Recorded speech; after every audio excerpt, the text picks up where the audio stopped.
हाँ, मैं गर्व के साथ कहता हूं मैं हिंदू हूं।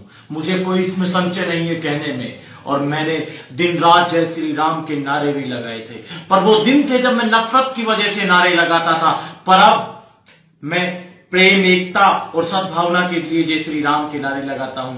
बदलाव सिर्फ इतना है, पहले मैं मोहब्बत को नहीं मानता था, मैं नफरत की बात करता था। अब मैं मोहब्बत और मोहम्मद की बात करता हूं और करता रहूंगा। हिंदुस्तान में जो भी लोग नफरत फैलाने की कोशिश करेंगे उनके खिलाफ बोलता रहूंगा।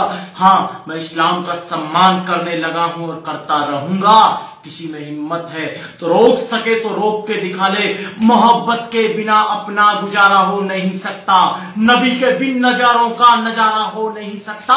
मुझे अपना कहो चाहे मुझे तुम गैर कह देना, नहीं है जो मोहम्मद का हमारा हो नहीं सकता, नहीं है जो मोहम्मद का।